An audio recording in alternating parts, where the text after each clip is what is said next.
The final race of the week, the Classic, certainly lived up to its name with a sensational last lap by Joey Dunlop. But now, the start of the race. And away they go. The race has started. Billy Guthrie leads Jeff Sale, but only just. Now we have number 3, Joey Dunlop, and number 4, Stan Woods. And that's the order. No, 4 leads number 3. Now number 5, Charlie Williams with the 350 Yam, and number 6, Graham Mcgregor. And it's a big Honda of Graham Mcgregor that gets away. Charlie wrapped right around that machine as he leaves us here. Now we have number 7, that's Tony Rutter, and number 8, Rocket Ron Haslam on the big Formula One Honda. 7 and 8, that's the order they leave us. Now we have a number 9, and that looks as if, to me, as if it could be Sammy McClements. We'll have to check that out. But number 9 is left. Number 10 there is Steve Tonkin. Number 9, I say, did go. It looked as if it could have been Sammy McClements, but we have not had the alterations yet. Number 11 is Ian Richards, and number 12, Mick Grant, has had to push the machine. Number 12, Mick Grant, has pushing the machine to try and get it to fire, and he's got problems. It hasn't fired as yet. Number 14, Dennis Ireland, is away, but Mick Grant, the machine fires, and Mick is away safely now, but lost a little bit of time there. Now number 15, Chas Mortimer, and number 16, Graham Crosby, and Supercross gets a super start, and a wheelie as he goes down the road. Supercross is away safely. Now we have number 17. Billy Guthrie went out at Quarterbridge on this first lap, and Dunlop led Mcgregor by just 1 second at Ballacrane. With the 750 Yamaha, that's not the Granby Honda. He's changed his machine. Number 3, Joey Dunlop. So where is number 1, Billy Guthrie? He's not come this far as yet. Here's number 4, Stanley Woods, and he outbrakes himself and he takes the slip road. Oh, Stanley, well, a full fuel load as number 6 goes through. That's Graham Mcgregor. He stopped just about facing the front entrance door, the Ballacrane Hotel, and number 5, Charlie Williams, goes through on the 350 Yamaha. And Stanley's just turning it around. Does he have problems? He's not going to continue. He's parking it on the pavement. He has a problem, does Stanley. We'll certainly get news of it later on. Number 8, Haslam. Number 7, Tony Rutter. And this is number 9, Sammy McClements. And he's on the Honda. It's the Honda that he's on. And Steve Tonkin, it was, right behind him. We were looking to see if indeed it was the Riley Kello Honda that Sammy McClements was on, but it looked to be his Formula One machine as number 11, Ian Richards, goes through. Then number 12, Mick Grant. That was neat. That was quick. Stan Wood's problem at Ballacrane was a flat tyre, and another favourite was in trouble at Ballaugh, where Dunlop increased his lead to 4 seconds.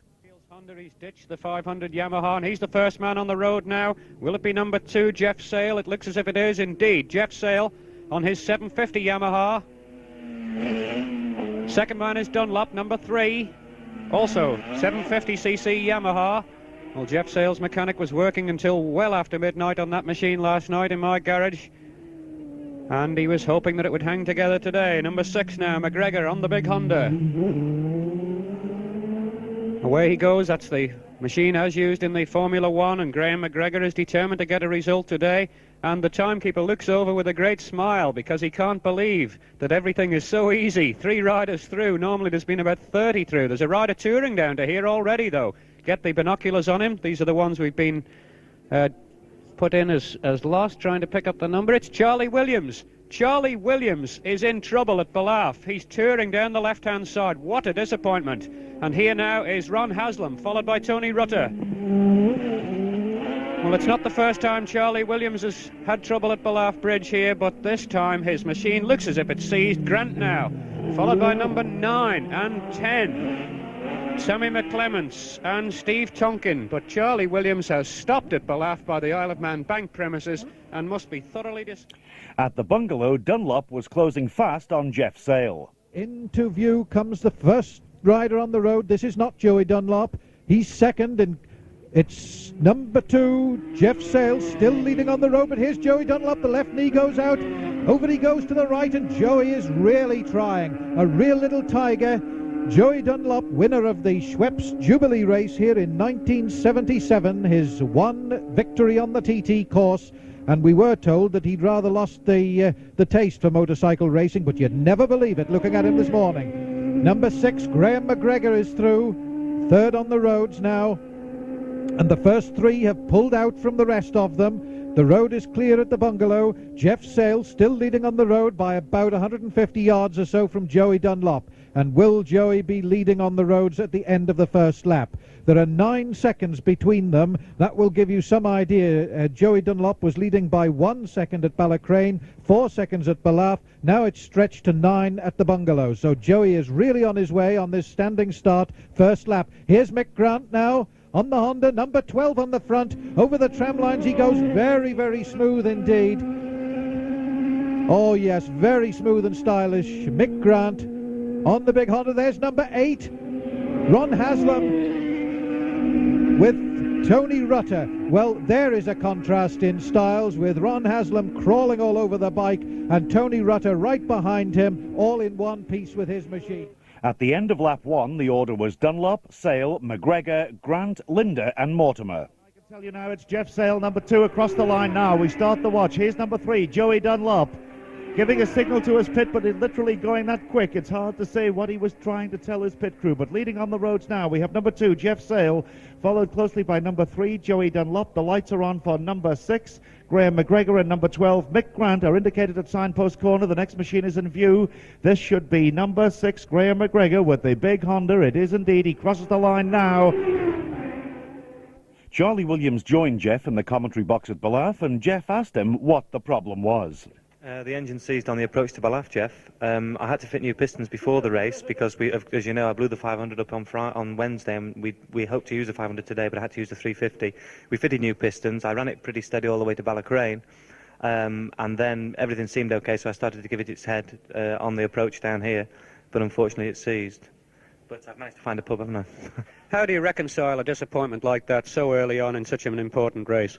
Well, obviously it's very disappointing, but the thing is now that out of 4 races I've managed to win 2, so although I'm disappointed, it's not too bad. You know, it's some consolation from yesterday's results. What about this protest that's pending on the Formula 2 result? Well, I just got the news of that just before I started the race, and it's been thrown out, so we're okay on that one. So it's in the bag, 2 wins in the one day, and a total of, what, 9 wins altogether? That's right, yes, yeah. Well, congratulations, and sorry that you haven't had the chance to have a go at this one. Now, he's Joey Dunlop, number 3, first on the road on lap 2. But having to stop for fuel probably at the end of this lap. They're going to have to stop twice, the big yams. Now Jeff Sale, and he'll have to do the same. And this will be very, very important indeed, because Mcgregor is on the 4-stroke Honda, and he should get by with just the 1 fuel stop. This is going to be very, very important indeed. But Graham Mcgregor had gone out at Bishop's Court with engine trouble. At the bungalow, Mick Grant was up into 3rd place on the roads. But here's a man that's chasing them, number 12, Mick Grant. One of these riders who always gives the impression that he's travelling slower than he is, because he's so neat and so stylish. So 20 seconds between first and second, and Mick Grant in 3rd place, 7 seconds behind Sale. Now that's 1 second less than it was at Ballaugh, so maybe... Would Joey Dunlop complete a sub-20-minute lap on lap 2? First machine is on the road now, coming into our view, and is this going to be a sub-20-minute lap? Indeed, it's Joey Dunlop, and he's going straight through. Number 3, Joey Dunlop, is straight through, and we'll get an unofficial time for that very shortly. Here's the second machine on the road. It's number 2, and this is Jeff Sale, and Jeff Sale is into the pits for his fuel stop just to our right. Let's see, the pit work here stops absolutely level with his pit, and straight away the petrol being poured in. The scrutineers very quickly on the scene to check over the machine, the visor being wiped, the fairing being wiped, and that looks like a very quick stop there for Jeff Sale, and Jeff Sale is away very quickly indeed. Mick Grant, number 12, is indicated at signpost corner, and we have an unofficial lap time. The time was 19 minutes 53 seconds, 113.85 miles per hour, and Dunlop was still going well at Ballaugh. 3, Joey Dunlop on his 750 Yamaha with a monster tank which kidded everybody, and obviously hoping to squeeze 3 laps out of it. Well, it must be a little bit worrying, because 3 laps round here, 113 miles the way they do it, only about 10 or 12 to the gallon, the 750 Yamaha. But Dunlop must be confident of doing it. He's too experienced a rider not to know that a gamble round here is not worth taking just for fuel. And Jeff Sale, of course, going the other way, a smaller tank and stopping twice. He's the second man on the road now. Very, very fast approach. It is Sale.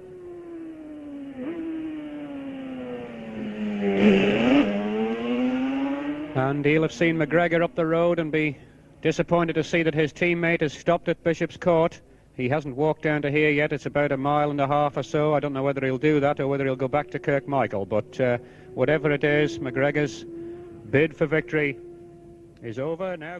Dunlop now at the bungalow on lap 3. Into the left-hander he goes, plenty of road to spare, just pops the yellow helmet above the streamlining, has a look at the right-hand bend, and then dives under the footbridge and off up the road towards Brandywell.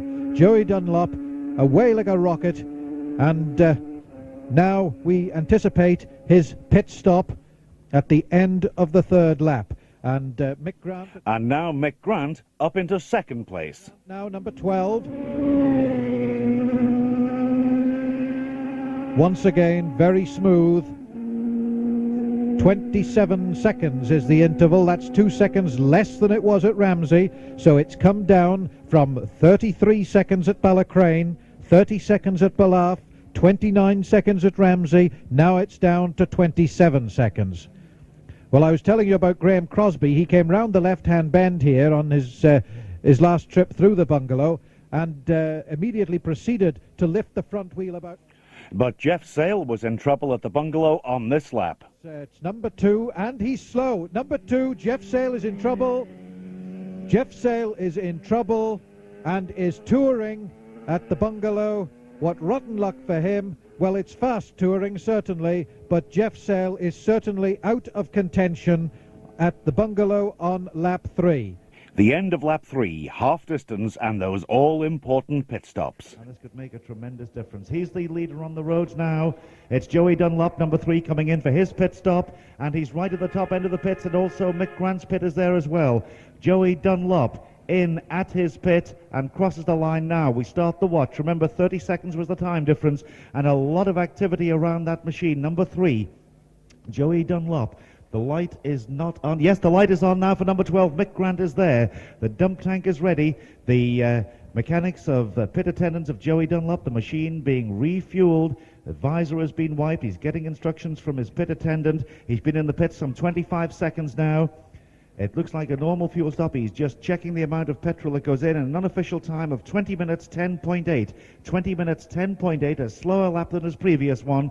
Still in the pits, and it's 30, coming up to 40 seconds now. And Mick Grant not in view as yet, and his pit is right behind number 3, Joey Dunlop. Joey Dunlop has been in the pits now on my watch for some 50 seconds, and here's Mick Grant now. Mick Grant, and Joey Dunlop is just pushing away now. The machine fires, and he's away, and Mick Grant is coming into his pit stop. Mick Grant, and what sort of speed pit stop are we going to have from Mick Grant? He stops there now. The fuel being forced in. Nigel Everett, his mechanic, is there. The Honda crew, Barry Simmons overlooking everything. The mechanic there, the scrutineer, I should say, checking. And that's a very quick pit stop. That's something like about 13 seconds. The crowd cheer. Mick Grant, the machine being pushed. He fires and he's away. And that could turn this race. Grant led Dunlop by 12 seconds at Ballacrane. What would it be at Ballaugh? And he's the first man now down the road. It is Joey Dunlop, number 3. Swings across to the right-hand side. And we start the watching him as he passes me now. So there's 40 seconds for Mick Grant to get here. Anything less is the distance Mick Grant is leading this race. Perhaps you can hear the helicopter in the background now, no doubt. Our effects microphone is picking that up. It's just some 13, 14, 15 seconds, so there's no panic. We made it about 13 or 14 seconds by the sound of it at Ballacrane, but they say 12, but we're only going on the noises. And here he is now. Mick Grant on the Honda, it's 27, 8, 9, 30. Here he is now. So it's a lot less.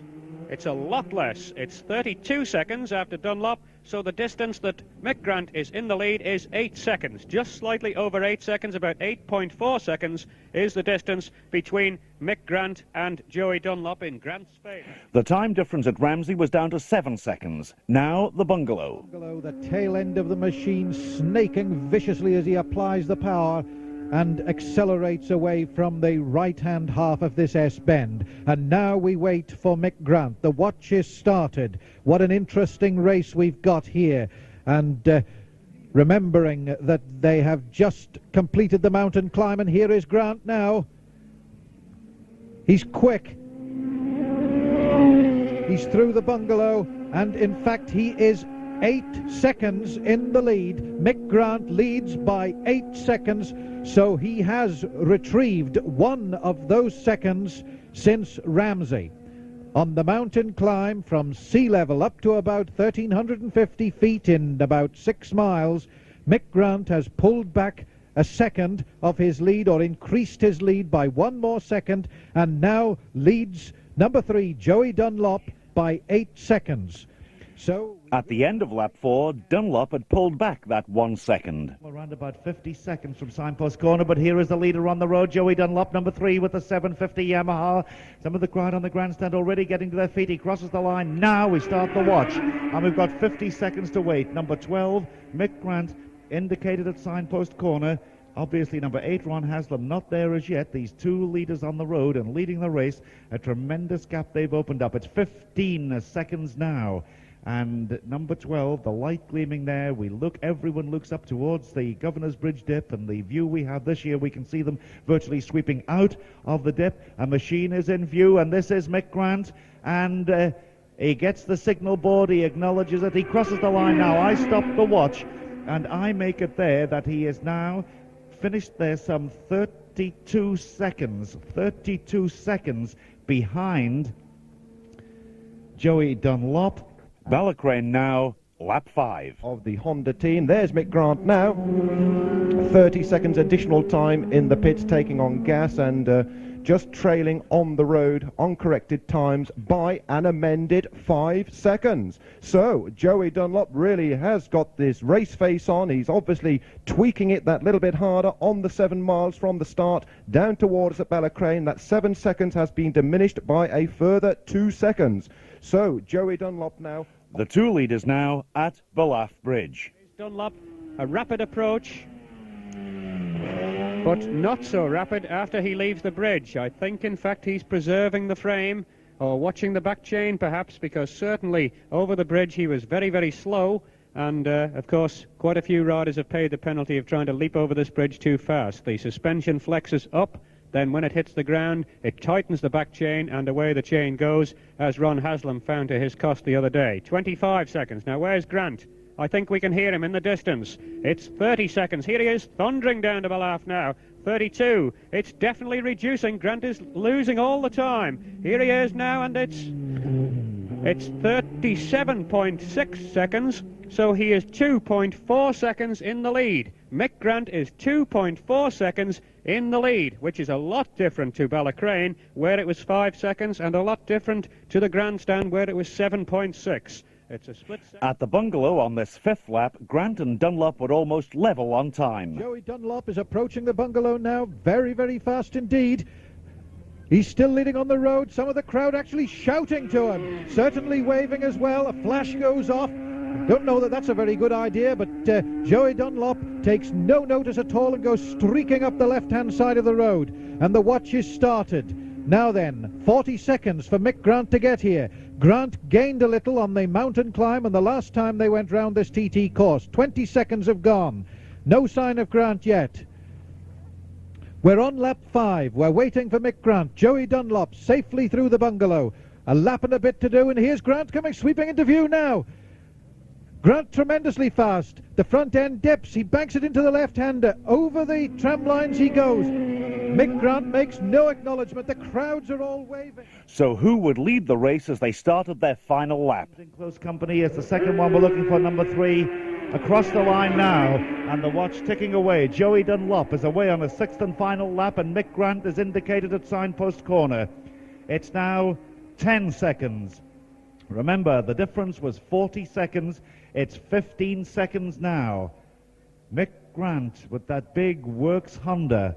20 seconds have gone. And a lap time for Joey Dunlop unofficially of 19 minutes, 57.4 seconds. It's now 30 seconds. A machine is in view. It's 35 seconds. It's going to be very close indeed. Mick Grant is here. He gets a signal board. He crosses the line. Now, I stop the watch, and would you believe I make it exactly 40 seconds? I can't separate them on my watch between the leaders at the end of... The official time difference was 0.2 of a second in favour of Grant. This final lap by Dunlop was to make history. Here he is at Ballycrane. And certainly a claim is justified for the Ray racing man, Joey Dunlop. Well, will it be When Irish Eyes Are Smiling that they sing tonight, or indeed will it be another TT Tourist winning trophy to go home with the Squire of Lepton Grange to go on the sideboard in his palatial pad up there near Huddersfield? We're awaiting then on Mick Grant to come our way. And now, Mick Grant. And there's Mick Grant behind them. The two in front of him are 67 and 72. 67 Jimmy Scott and 72. Well, that wasn't Peter Grove because that was a substitute rider, but Mick Grant was there. And what do we have? Let's wait on this. Mick Grant leads by just 0.3 of a second. He's pulled back just 1/10 of a second in the 7.5 miles trundle down to Ballacrane on the final time. Mick Grant leading Joey Dunlop by just 0.3 of a second. So Mick had held his advantage over Joey to Ballacrane. What would the position be at Ballaugh? Joey Dunlop comes down the yellow helmet. He changes through the box now. Everybody waves to him. He can't get any more encouragement. Start the watch now, and he's a front wheel landing for Joey Dunlop. Now we've got 40 seconds to wait for the arrival of Mick Grant on the Honda. Grant now will be about Kirkmichael. Such is the distance these blokes cover. They're averaging about 135 miles an hour. Interesting to hear the speed trap speeds, incidentally, about 160 odd, which makes a nonsense of the 191 we heard a few years ago going down to Brandish. Perhaps they had the note upside down. Maybe it was 161. Whatever. Mick Grant will have that Honda right against the red line. Coming down to here now, it's 32, 33, 34, 35. I'd say Dunlop is ahead. 37, 8, 9, 40. Dunlop has taken the lead by a mile. He's Grant now, but he's way down. Grant is way down. Grant is 4 seconds behind. Grant is 4.1 second or 4.2 seconds behind. And so the leaders reach the top of the mountain climb for the 6th and final time. And that is the sound of Joey Dunlop's Yamaha as he squirts it away from the bungalow on the last lap. On his way, he hopes, to a classic TT victory. The watch is started. The all-important figure is 40 seconds. Can Mick Grant get here in time? 25 seconds have gone. No sign of Grant yet. This is the part of the course where Grant normally makes his presence felt. He normally pulls some of the difference back on the mountain climb. But Joey Dunlop is still leading the race. 40 seconds have elapsed, and there is still no sign of Mick Grant. Here is Grant now. He's streaking into the bungalow. The red streamlining and the white helmet. Over the tram lines he goes. And as the crowd waves to him, the watch stops, and it shows that Joey Dunlop has extended his lead this time on the climb up from Ramsey. And the interval is now 14 seconds in favour. And so to the finish of a fantastic lap. And Bill Boak has the checkered flag. A machine is in view, and the crowds are waving already. And this is Joey Dunlop coming in to win the Classic TT across the line now. And what a reception he gets. What a reception he gets from the crowded grandstand. And the light for number 12, Mick Grant, is on now. He's there, but I don't think even Mick Grant can get here in 25 seconds.